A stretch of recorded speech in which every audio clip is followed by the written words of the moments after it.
बहुत सुंदर कथा के लिए मंडप बनवा में, जिसमें सुखदेव जी का चित्र अवश्य लगवा दें। स्थान यदि कच्चा हो तो लिपवा दें और पक्का हो तो धुलवा दें। और व्यास मंच इतना ऊंचा होना चाहिए कि गलती से भी श्रोतागण व्यास जी से ऊंचाई ज्यादा पर ना बैठ जाए, क्योंकि कभी कभी अनजाने में भी पाप हो जाते हैं और उन पापों को हमको भोगना पड़ता है। जैसे एक बार श्याम सुंदर भगवान अर्जुन को उपदेश कर रहे थे, गीता का ज्ञान दे रहे थे। उपदेश पूर्ण हुए, ध्वज पर बैठे हुए थे हनुमान जी। ध्वज से उतर करके नीचे आए और भगवान श्याम सुंदर से कहने लगे कि भगवान, मैं भी आपका शिष्य हो गया। भगवान श्याम सुंदर कहने लगे कि हनुमान, तुम मेरे शिष्य कैसे हो गए? तो हनुमान जी ने बताया कि भगवान, मैं तो आपकी आज्ञा के अनुसार आपके ध्वज पर बैठा हुआ था। जो उपदेश, जो ज्ञान आपने अर्जुन को दिया, वह मैंने श्रवण कर लिया, हृदयांगम कर लिया। श्याम सुंदर भगवान कहने लगे, अरे हनुमान, यह तो तुमसे बड़ी भारी भूल हो गई। अब तो तुमको पिशाच योनि में जाना पड़ेगा।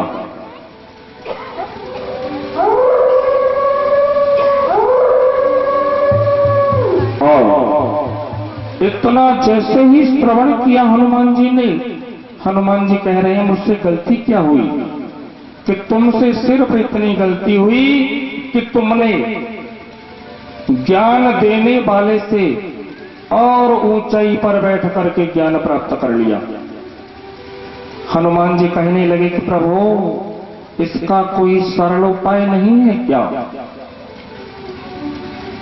तो श्याम सुंदर भगवान ने बताया कि हनुमान, एक उपाय है, तुम सुनी हुई गीता का भाष्य कर दो।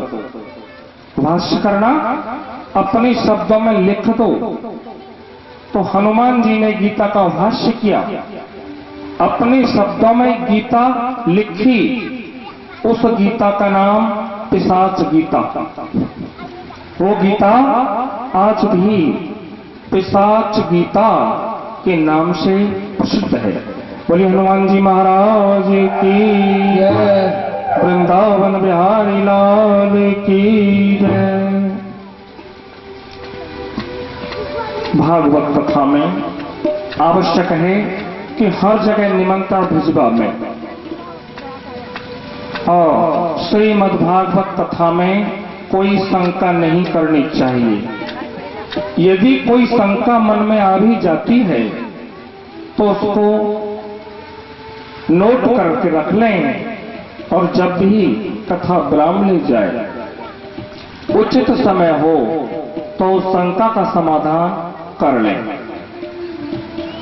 अपुष्पा काक वंध्या वंध्याया चमृतांभता। इस कथा को अपुष्पा, जिनके कोई पुत्र नहीं हुआ, अपुष्पा काक वंध्या, जिनके पुत्र तो हुए लेकिन होकर के चले गए, ऐसी महिलाओं को श्रीमद् भागवत कथा नित्य प्रति समय से श्रवण करनी चाहिए। और इन मैयाओं के अलावा श्रीमद् भागवत की कथा हर प्रकार के प्राणी को सुख देने वाली कथा है। हरि गोविंद भगवान की जय।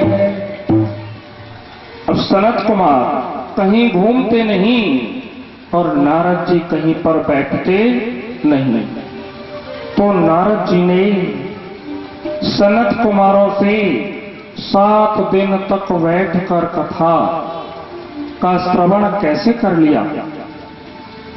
सूत जी महाराज बताने लगे कि नारद जी एक बार बड़ी तीव्र गति से दौड़े चले आ रहे थे।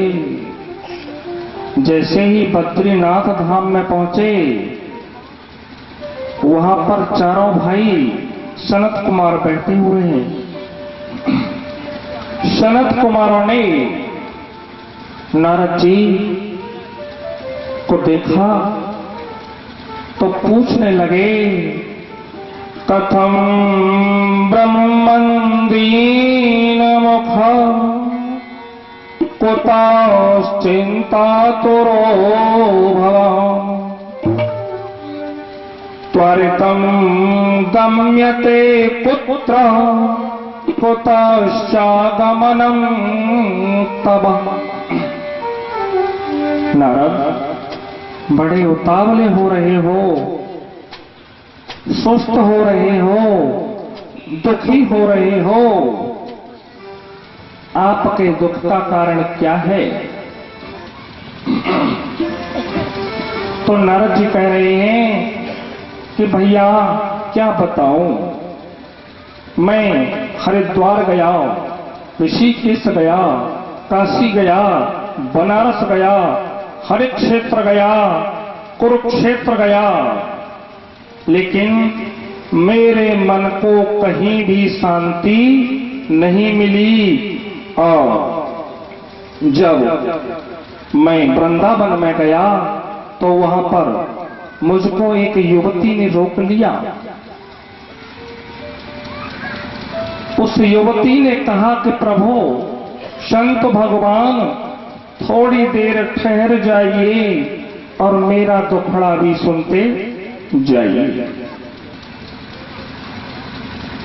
नारद जी कह रहे हैं कि जब मैंने उससे पूछा कि तुम कौन हो, क्या तुम्हारा नाम है और क्या तुम्हारा परिचय है, तो उस माता ने बताया कि मेरा नाम भक्ति है। क्या नाम है? भक्ति। मैं द्रविड़ देश में पैदा हुई, कर्नाटक में बड़ी हुई और महाराष्ट्र में सम्मानित हुई। गुजरात में आकर के मुझे बुढ़ापे ने घेर लिया, तब मैं ये सुनवाइए और भक्ति के कष्ट की निवृत्ति कर दीजिए। तो नारद जी कहने लगे कि जब वेद, शास्त्र और पुराणों का पाठ करने से कुछ न हुआ तो श्रीमद् भागवत कथा से क्या होगा।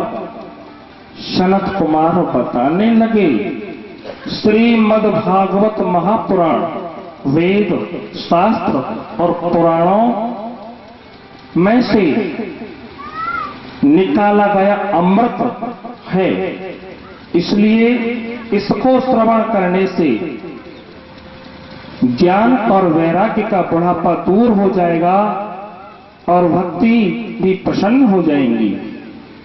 अब नारद बाबा श्रीमद् भागवत की कथा कराने के लिए तैयार हो गए।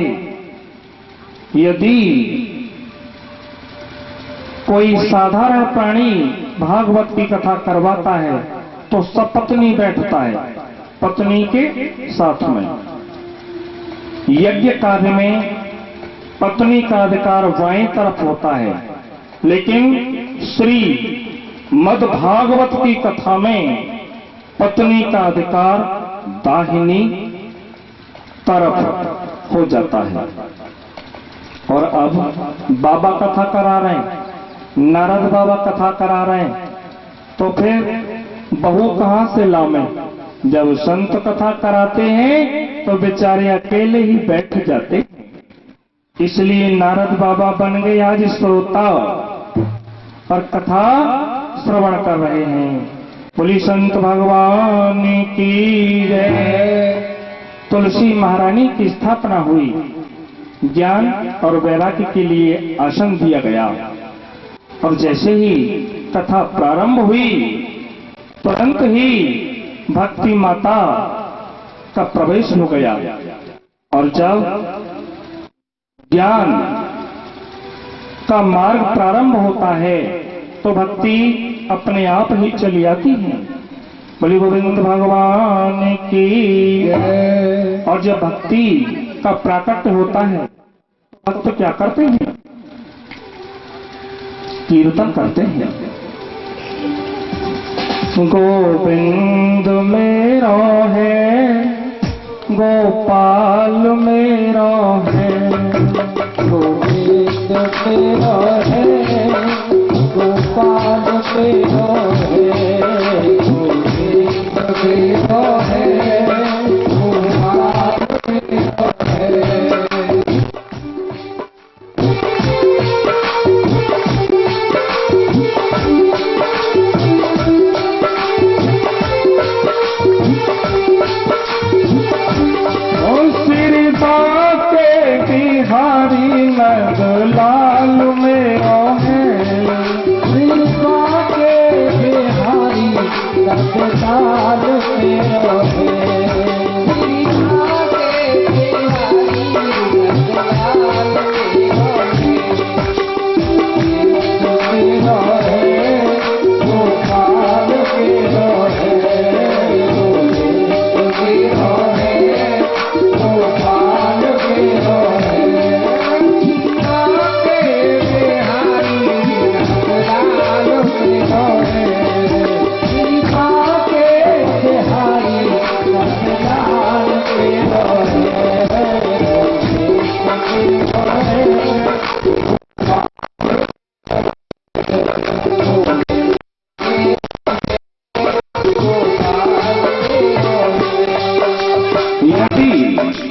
तुम कहते हो कि गोविंद मेरा है और गोपाल मेरा है, के लिए दोनों हाथ से ताली जरूर बजाते रहें, दोनों हाथों से ताली जरूर बजाएं। और क्या करना है? ताली तो बजाते ही रहें। गोविंद नाम गाओ, गोपाल नाम गाओ,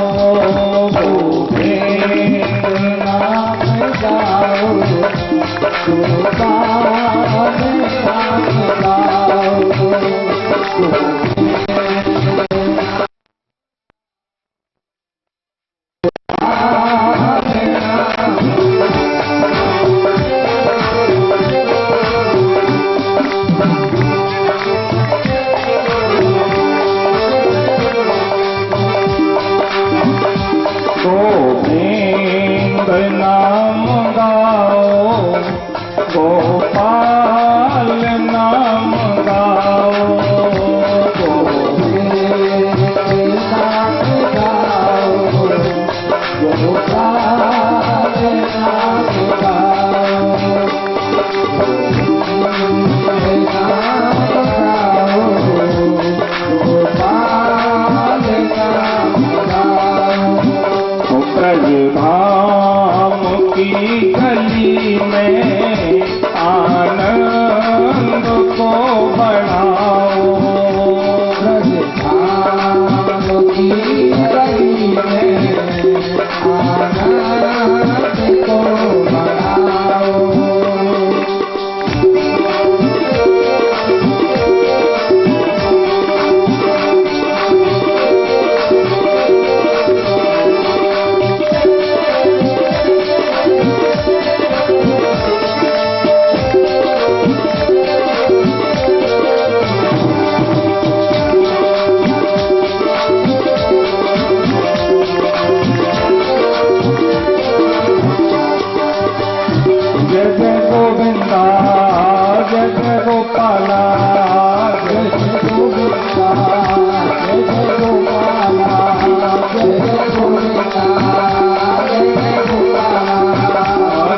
गोविंदा गोविंदा जय जय गोपाला, जय जय गोविंदा गोविंदा जय जय गोपाला।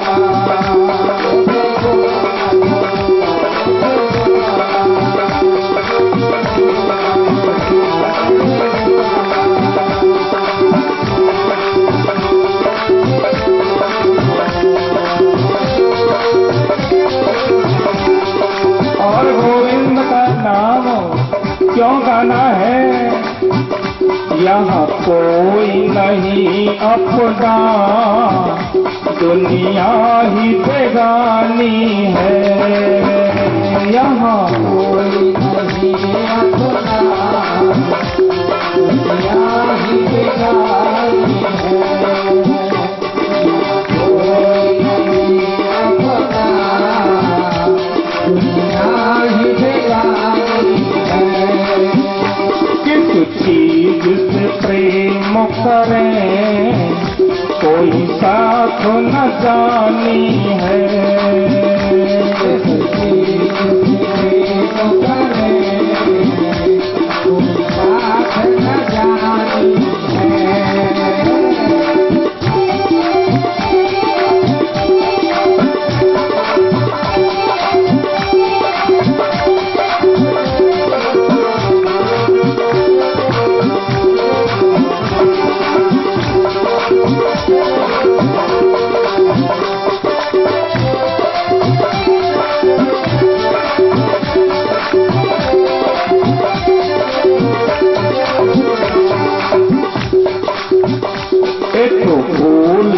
बचपन का जो बीत तो गया मेरा, एक फूल था बचपन का जो बीत गया मेरा।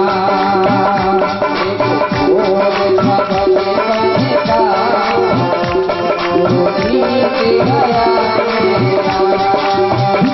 अब सारी जिंदगानी कांटों पे बितानी है।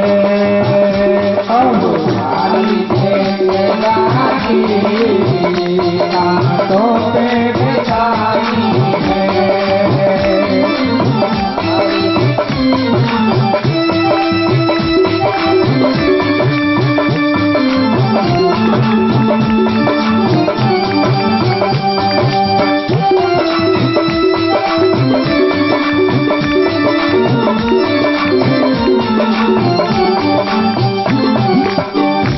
जिंदगानी काहे तो बितानी पड़ेगी कांटों पर, और कोई भी प्राणी अपना जीवन कांटों पर बिताना नहीं चाहता।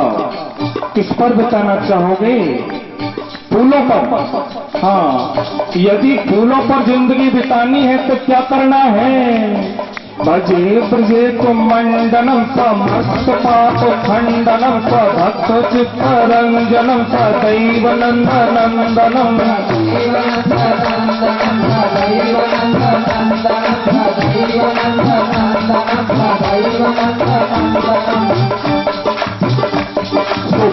सुपिक्षगुच्छमस्तकं सुधावदेव हस्तकं नंदरंग सागरं नमामि कृष्णनागरं। नमामि कृष्णनागरं, नमामि कृष्णनागरं, नमामि कृष्णनागरं, नमामि कृष्णनागरं। ये तो विद्वानों की बात है, जो पढ़े लिखे हैं, विद्वान हैं, वे तो ऐसे जाप करें। और तुम्हें क्या जाप करना है? गोविंद नाम गाओ, गोपाल नाम गाओ, गोविंद नाम गाओ, गोपाल नाम गाओ, गोविंद नाम गाओ, गोपाल नाम गाओ।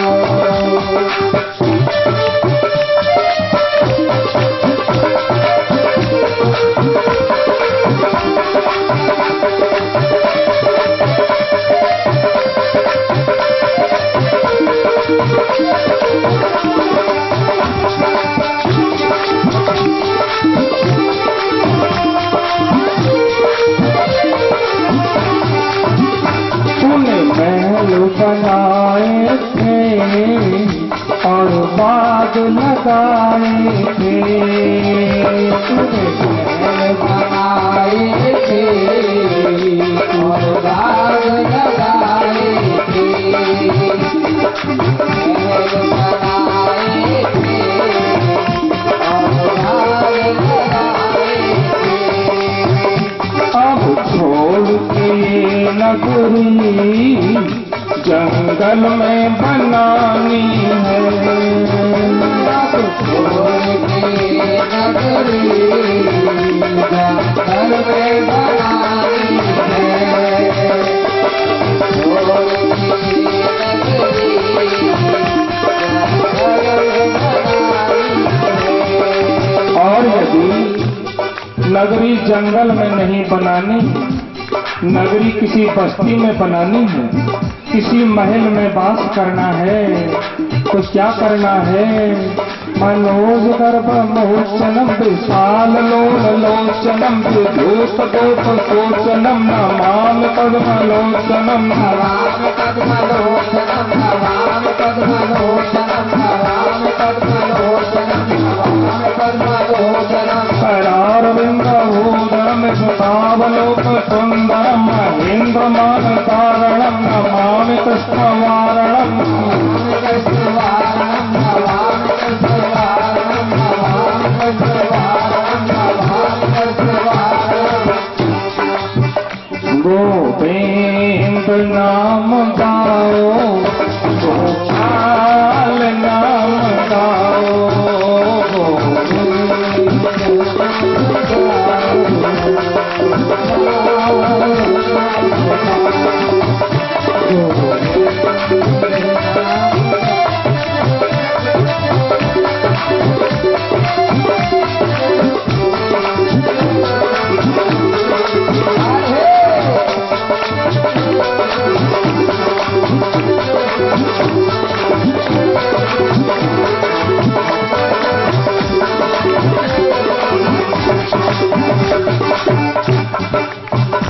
एक रोज यहाँ आना, एक रोज वहाँ जाना, एक रोज यहाँ जाना, एक रोज वहाँ जाना। कहाँ जाना बेटा? एक रोज नगला जायस में आना है और एक रोज अपने धाम में जाना नहीं। एक रोज यहाँ आना, एक रोज वहाँ जाना, एक रोज वहाँ जाना, एक रोज वहाँ जाना। आकर के चले जाना, ये रीत पुरानी है। आकर चले जाना, ये रीत पुरानी है।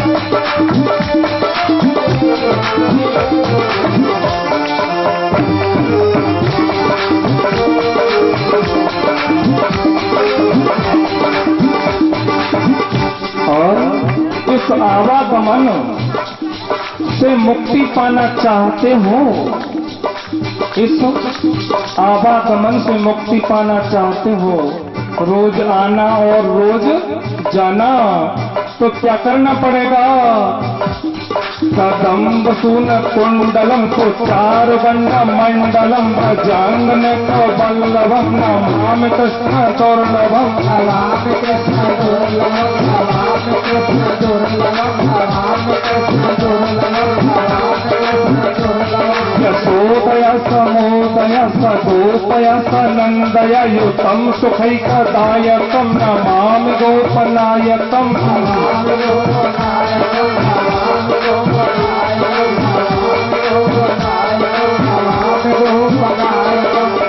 और तुम सभी को क्या करना पड़ेगा? अरे ताली तो बजाते रहिए, ताली।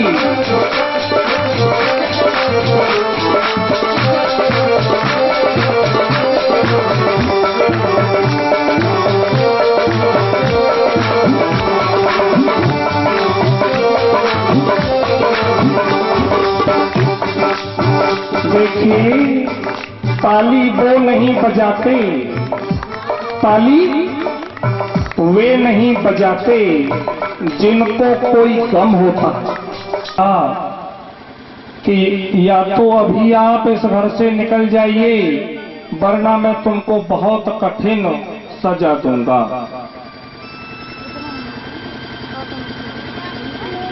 जैसे ही इतने वचन कहे और वचन कह करके चला गया। पिताजी गौकर्ण के पास में गए, गौकर्ण को बताया कि बेटा तेरा भाई ऐसे वचन कहता है। गौकर्ण ने कहा कि पिताजी, जब पुत्र पिता को अपशब्द कहने लग जाए तो पिता को घर छोड़ देना चाहिए। पिताजी घर छोड़ करके वन में चले गए और श्रीमद् भागवत जी के 10वें स्कंद का जाप करने लगे, मनन करने लगे, पाठ करने लगे। पिताजी चले गए वन को। मैया के पास में धुंधकारी आया और मैया से कहने लगा कि मैया, जो पिताजी की एकत्रित की गई संपत्ति है उसमें से आप मेरे लिए धन दे दो। मैया कहने लगी कि बेटा, तूने सारा धन तो हमारा बर्बाद कर दिया, अब धन बचा ही कहां है। जब ऐसे वचन कहे तो तुरंत धुंधकारी ने अपनी मैया को मारना पीटना शुरू कर दिया। आज मैया को भी बड़ा दुख हो रहा है। विपरीत खिंचाव हुआ करता है। पिता का प्रेम बेटी से ज्यादा होता है और माता का प्रेम बेटा से ज्यादा होता है। गौकर्ण तो वन में है। धुंधकारी ने अपनी मैया को मारा पीटा। मैया सहन करती रही कुछ दिन तो, लेकिन एक दिन जब बेटा की मार मैया से सहन ना हुई तो एक पास में ही कुआं, वह कुआं में कूद करके मैया ने अपनी जीवन लीला समाप्त कर ली। धुंधकारी निश्चिंत है गयो कि मैया कुआं में कूद के मर गई और पिताजी वन को चले गए। 5 वैश्यों को अपने घर में ले आयो। ये 5 वैश्याएं क्या होती हैं? 5 वैश्याएं जो हैं, काम, शब्द, स्पर्श, रूप, रस और गंध, ये 5 वैश्याएं हैं। 5 वैश्याओं के साथ में रमण करने लगा। एक वैश्या कहती, सुनो जी, मेरे लिए सीतारामी लेके आना। दूसरी कहती, मेरे लिए कंगन लेके आना। तीसरी कहती, मेरे लिए झुमकी लेकर के आना। इस तरह से ये 5 वैश्याएं अपनी अपनी फरमाइश करने लगी। धुंधकारी चोरी करके लाता, 5 को प्रसन्न रखता।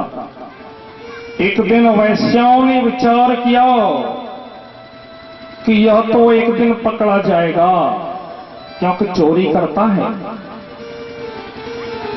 5 वैश्याओं ने मिलकर के धुंधकारी को चारपाई पर बांध दिया रस्सी से कस करके।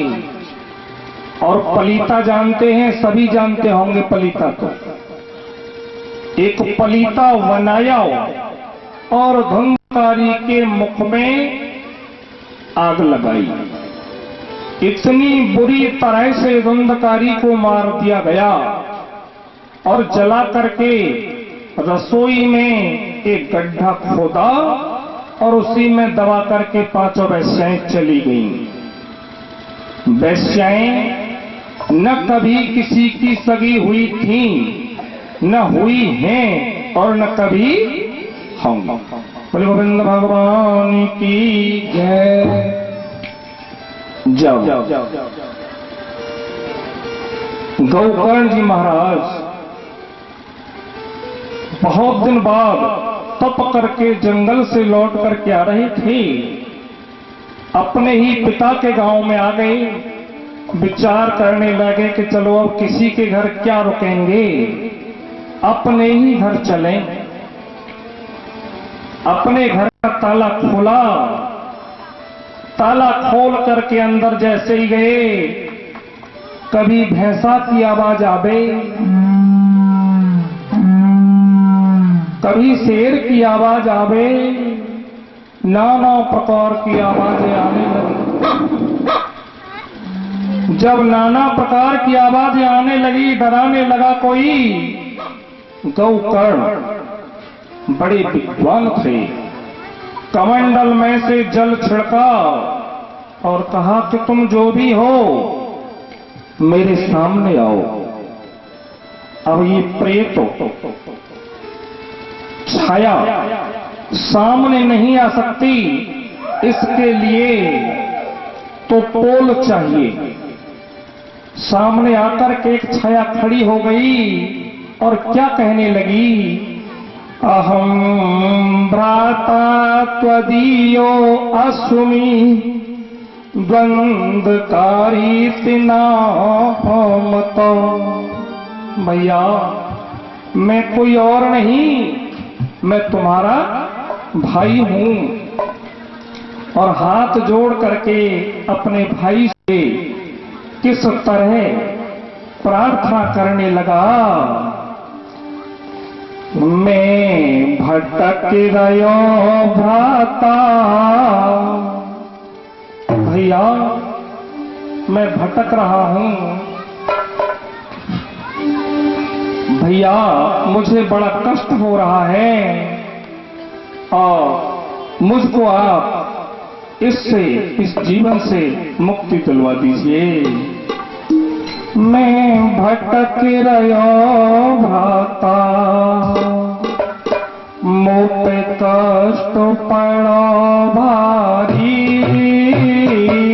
मैं भटक रहो भ्राता, मुझ पे कष्ट पड़ो भारी। भटक रहो भ्राता, मुझ पे कष्ट पड़ो भारी। मेरा तुम उद्धार करो। अरे भैया मेरा तुम उद्धार करो, मैं रहूंगा आभारी। मेरा तुम उद्धार करो, मैं रहूंगा आभारी।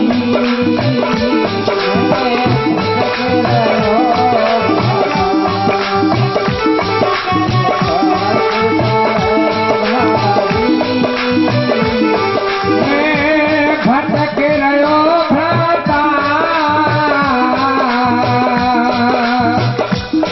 मैं भटक रहो भ्राता, मुझ पे कष्ट पड़ो भाई।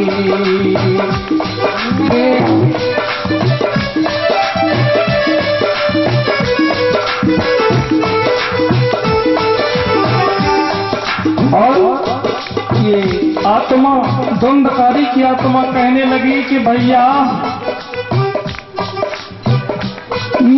जीवन बिता दिया बेकार की बातों में। जीवन बिता दिया बेकार की बातों में। जीवन बिता दिया बेकार की बातों में। मेरे भाई सहारा बनो इन काली रातों में। मेरे भाई सहारा बनो इन काली रातों में। मेरे भाई सहारा बनो इन काली रातों में। मेरी गलती माफ करो, मेरी गलती माफ करो। मैंने खता करी भारी। मेरा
करी थी नादानी। तेरी भैया जी मैंने करी थी नादानी। तेरी भैया जी मैंने करी थी नादानी। 19 मात पितन की तो मैंने बात नहीं मानी। मेरे मात पिता ने की तो मैंने बात नहीं मानी। मेरे मात पिता ने की तो मैंने बात नहीं मानी। पर तिरियन के चक्कर में द्वंद्वकारी क्या कह रहा है आज अपने भाई से कि भैया मैं पर क्रियाओं के चक्कर में फंस गया, वैश्याओं के चक्कर में फंस गया, नारियों के चक्कर में फंस गया हो। पर तिरियन के चक्कर में मेरी मती गई मारी। मेरा उद्धार करो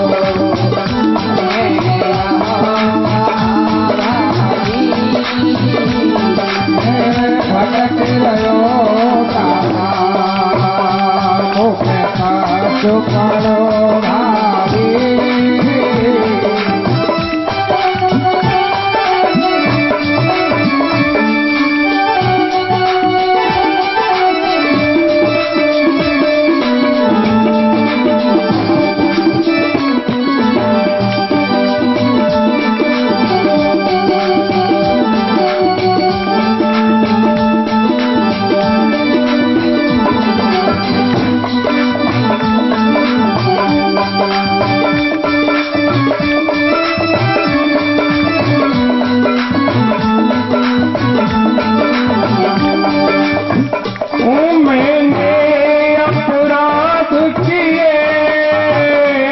संतों विद्वानों के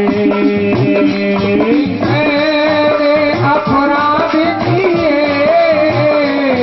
संतों विद्वानों के मैंने अपराध किए संतों विद्वानों के मेरे पर्दे नहीं फूटे इन वैरी कानों के मेरे पर्दे नहीं फूटे इन वैरी कानों के मेरे पर्दे नहीं फूटे इन वैरी कानों के मेरी अब तुम मुक्ति करो।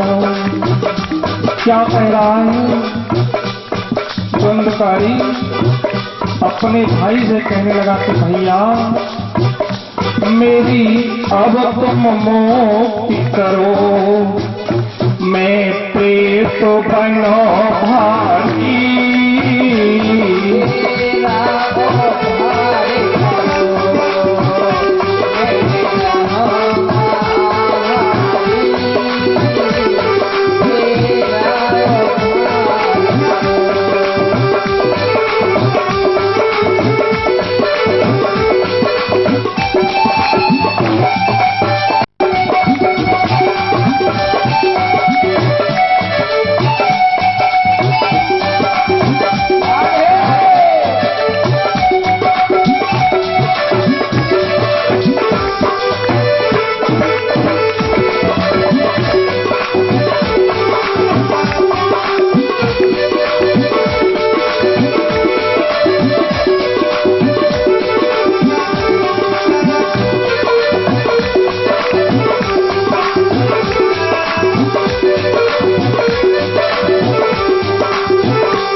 मद भागवत कीनी गरुखरण से भैया ने श्री मद भागवत कीनी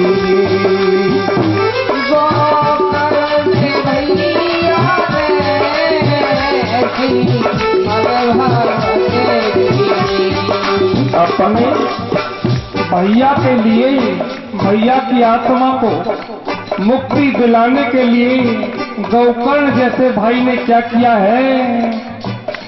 इन 7 दिनों में ही उसे मुक्ति दे दीनी।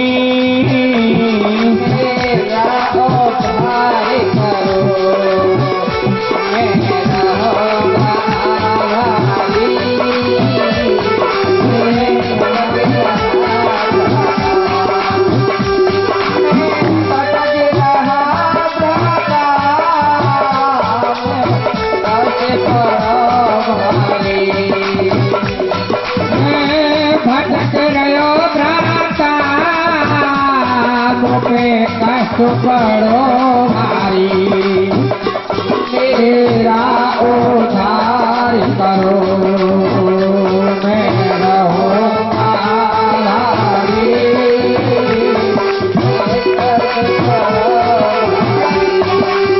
अपने भाई की आत्मा को मुक्ति दिलाने के लिए गौकर्ण जी महाराज ने श्रीमद् भागवत कथा अपने भाई द्वंद्वकारी के नाम से ही करवाई और श्रीमद् भागवत कथा का श्रवण करके ही द्वंद्वकारी मुक्त हुआ था। बोले गोविंद भगवान की जय। ये द्वंद्वकारी अपने भाई से कह रहा था कि भैया अनजाने में मुझसे बहुत गलतियां हो गई, मैं यहाँ पर अब प्रेत बना हुआ पड़ा हूं, आप मेरी मुक्ति का कोई उपाय करो। गोकर्ण जी महाराज स्वयं आसन पर बैठ गए और द्वंद्वकारी का आह्वान किया कि भैया तुम कहीं भी हो, यहाँ पर आकर के कथा श्रवण करो। अब प्रेत का शरीर तो होता नहीं, कैसे आ जावे और कैसे कथा श्रवण करें। उसके निमित्त जो श्रीमद् भागवत की कथा प्रेत मुक्ति के लिए की जाती है, उसमें सप्त ग्रंथि का वास लगवाया जाता है, 7 गांठ का वास लगवाया गया। अब प्रेत को आह्वान किया गया कि भैया तुम जहां भी हो, यह कथा मैं आपके निमित्त करवा रहा हूं, आप आकर के इसमें बैठ जाइए, कथा का श्रवण करिए। दंडकारी आकर के बांस की गांठ में बैठ गया। जैसे ही प्रथम दिन की कथा का विराम हुआ, बांस की एक गांठ चटक गई। द्वितीय दिन दूसरी गांठ चटक गई। धीरे धीरे जैसे ही 7वां दिन आया, उस बांस की 7 गांठें चटक गईं और धुंधकारी के लिए विमान आ गया। धुंधकारी विमान में बैठ करके वैकुंठ धाम को चला गया। प्रेत मुक्ति हो गई। वहां पर और अन्य जितने श्रोतागण थे, वे सभी कहने लगे कि कथा तो हमने भी श्रवण की, लेकिन हमारी मुक्ति क्यों नहीं हुई। कथा सुनने के तरीके अलग अलग होते हैं सबके। श्रोता 3 प्रकार के होते हैं। नंबर 1 श्रोता। नंबर 1 पे कौन आता है? श्रोता, जो कथा में तो घर से आते हैं, लेकिन श्रोता क्या करता है भैया? सुपारी काटता है ना। तो कथा में तो आते हैं, लेकिन कथा में बैठ करके इधर उधर की बातों को करते रहते हैं। नंबर 2 श्रोता। कथा में तो आए, लेकिन आकर के सो गए। और नंबर 3 होते हैं श्रोता, जो वास्तव में कथा का श्रवण करते हैं। तो श्रीमद् भागवत कथा का फल श्रोताओं को ज्यादा मिलता है, जो वास्तव में श्रोता होते हैं। लेकिन जो श्रोता होते हैं, जो सोने वाले होते हैं, उनको भी फल बराबर मिलता है। उनको फल बराबर कैसे मिलता है भैया? एक नाव है, नाव में आप बैठ जाइए, 10 प्राणी बैठ जाइए नाव में। आप नाव में बैठ गए, यदि नाव में बैठ करके आप जगते रहोगे, तो आपको लहरों का नजारा देखने को मिलता रहेगा। और यदि सो गए, तो नाव आपको बीच में छोड़ जाएगी कि पल्ली पार ले जाएगी?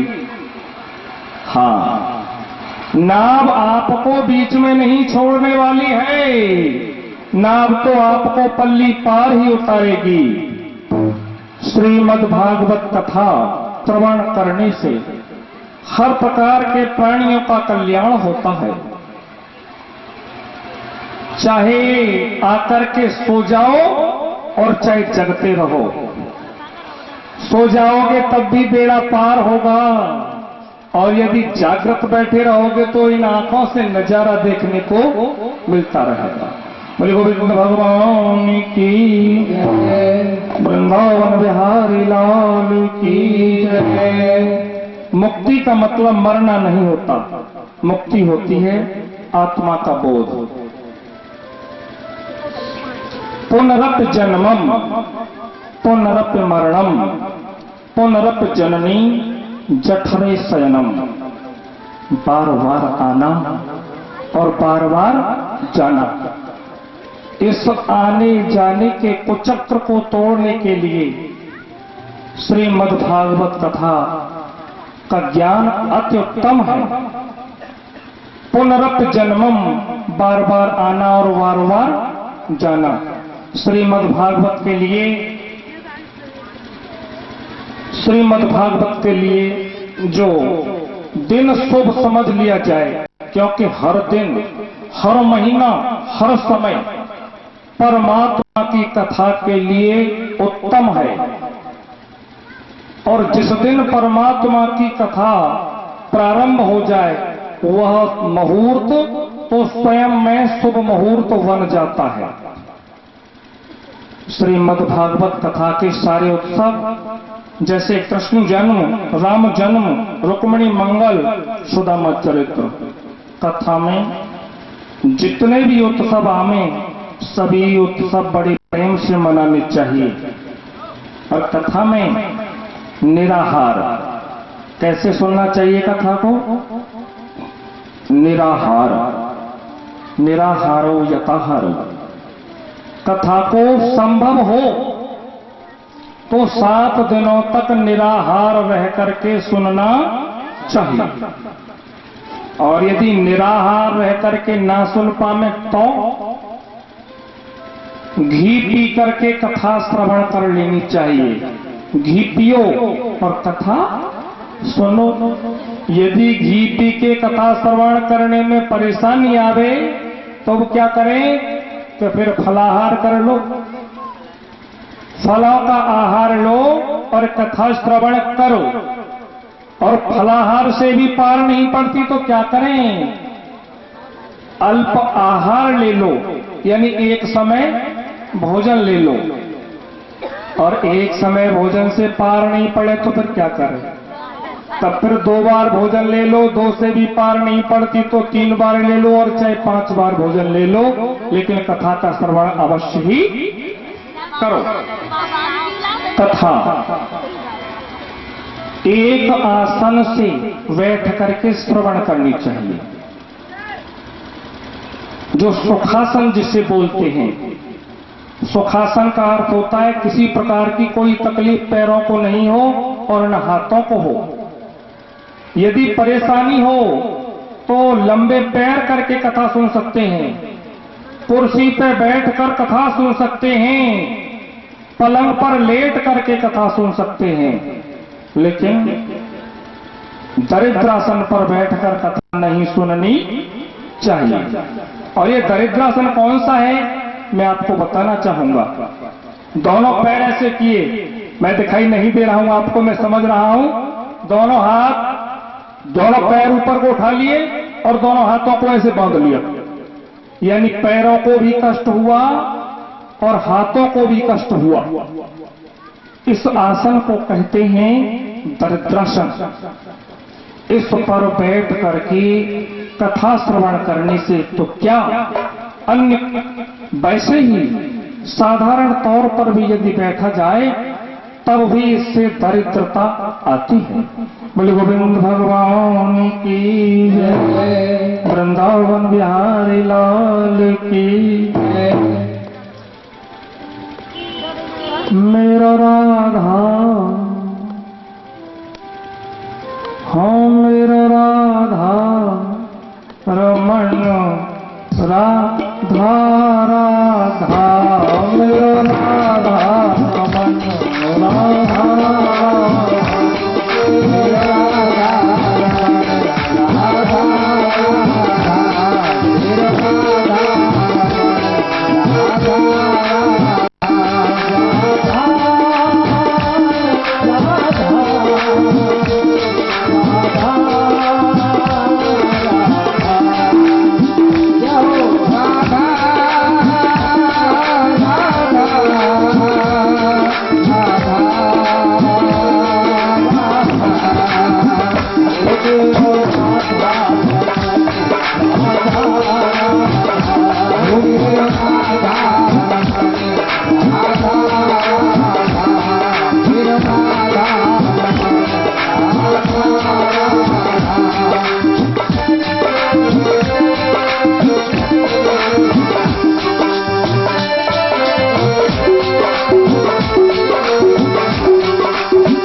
तुमको निभाओ पकड़ पकड़ियो तो पकड़ियो वृंदावन को प्रेम की माथा को रचना तुमको प्रेम की माथा रचना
हाथ अपने ऊपर को उठाएं, ऐसे उठाइए जरा। देखिए, जिनको बीपी का रोग है, ब्लड प्रेशर, किसका रोग है? ब्लड प्रेशर, तो ऐसे करके लेंगे और ऐसे ताली बजाएंगे। आपका ब्लड प्रेशर 7 दिनों में ही बिल्कुल खत्म हो जाएगा। ओम मेरा राधा,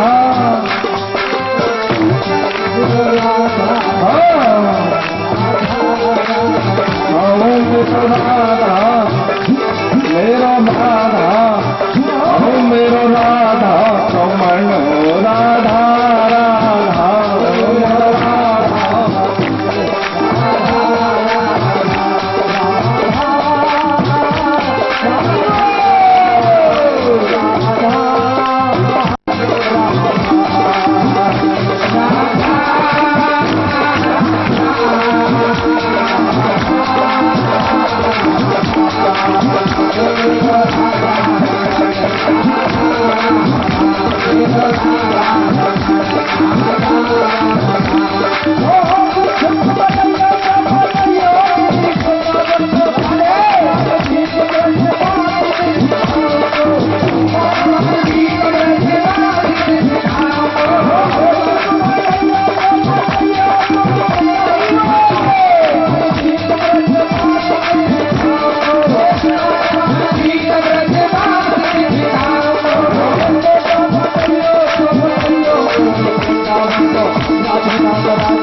कैसा है